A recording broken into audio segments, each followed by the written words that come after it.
All right, let's do a full service on this Cub Cadet Xt1. Model number is 13A6A9CS056, and it's a 2020 model. And we are going to do a full deck removal, blade sharpening, deck cleaning, oil and filter change, fuel filter change, and greasing on this thing. I believe he just changed the spark plug, so I don't think we're going to do that here today.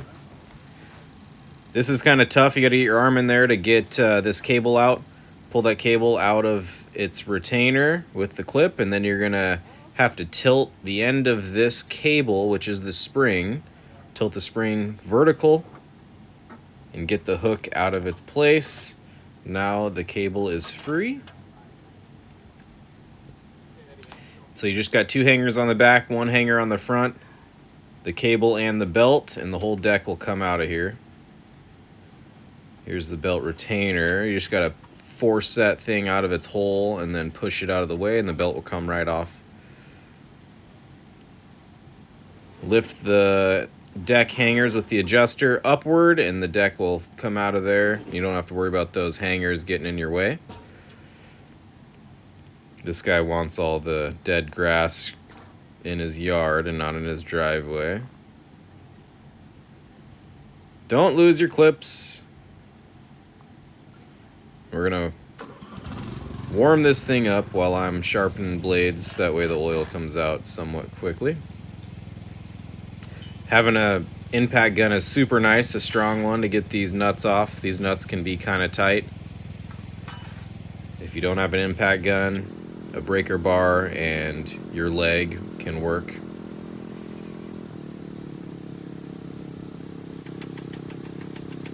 And scrape out the majority of this stuff. The peaks in the middle are the most important problem to make sure you get those clumps out of there. Otherwise, they won't flow grass very well. When you're sharpening these things, you want to wear all of your PPE, gloves, safety glasses, and you want to use the grinder with a guard on it, not like me. This is not the safest way to do it. Razor sharp blades going back on. Blades are not damaged or worn out, so we're reusing them. Let's change the oil on this thing. Get a tarp out. Let's not ruin this guy's driveway. He would not be happy. I've made spills before. Not very often, but I've done it. So these quick release drain tubes can be loose, and if it's loose, then you'll never be able to get it to open up on you. It's a quarter turn out, and then you pull the sleeve halfway, and all the oil comes out. So sometimes you got to tighten those things first, and then undo the sleeve. Took about 5 minutes for the oil to come out of there. Took a while. Sat there the whole time, babysat it so it didn't spill. Get the cap back on, clean up my mess. All right, before I put oil in it, I'm going to change the oil filter also. Some tricks of the trade. Fill up the filter, fill up the new filter, oil the gasket. And I'm going to get a piece of cardboard under this old filter. That way no oil gets on the frame of this mower, and I don't have to clean it up. It's kind of a trick that you do. And all that oil is getting dumped into a cup that I have down there on the tarp. New filter on. Get some towels. Get that filter all shiny, clean. Wipe up a few drops. Make sure it's nice and snug. Not overly tight, but nice and snug. There's the part number for that oil filter. And some engines can read the oil level better than others. This engine was giving me different oil level readings every time I put the stick in. So this took me a minute to get the right level. I get it mostly filled up, and then I'm going to start it up here for about 10 seconds and recheck and top it off. Yeah, like the older Kohlers and then this Cub Cadet engine, every time you put the dipstick in, it gives you a different reading. And so I'm just trying to get it as close to full as I think it needs to be.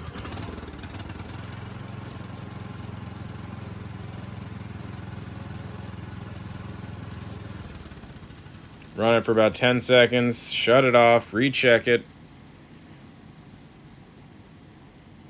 Still a little bit low. I'm going to put some more oil in the thing.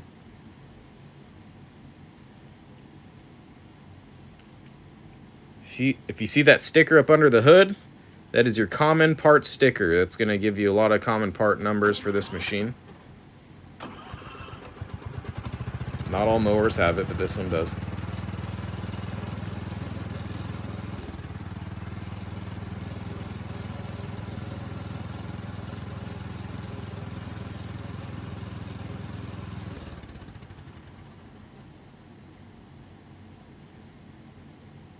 Okay, let's see if she's full now.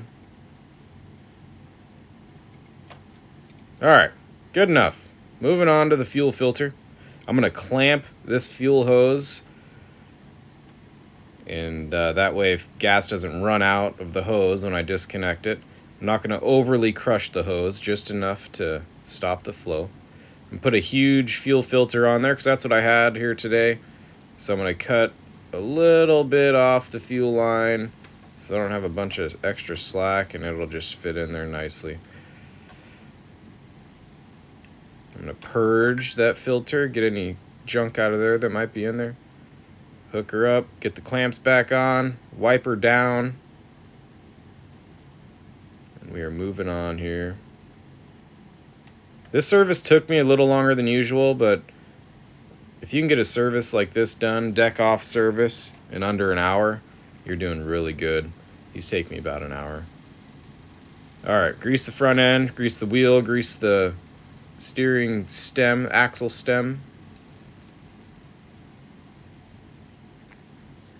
Other side, axle stem, wheel bearing.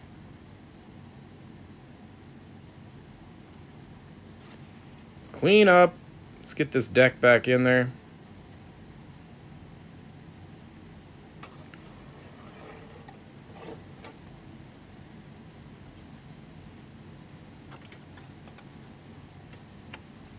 This is the toughest part of getting the deck back on, is getting this cable in.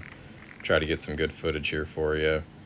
You got to get the hook side of that cable in first. You got to move that pivot just like so. Get the sleeve in, get the clip on.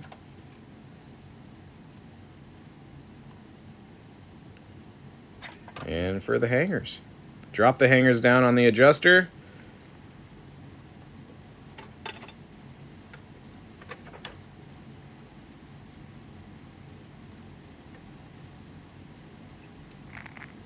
Don't forget the retainer around the belt. Get the belt on the pulley, move the retainer into its hole, and that locks the belt on to the pulley there.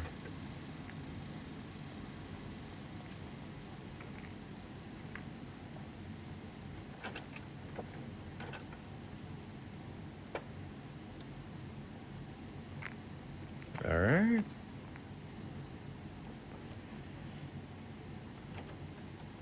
I'm going to engage the belt. I'm going to manually spin it with my hand to make sure I'm not missing any of the pulleys or hung up anywhere. Turn the belt blades off, turn the PTO off, that way it starts.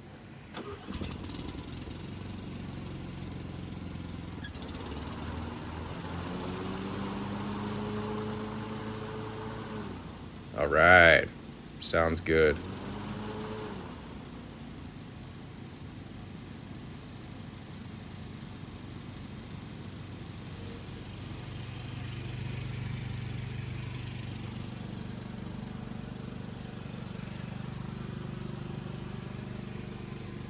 Another happy customer. Thanks for watching, everybody. Like and subscribe. Yeehaw!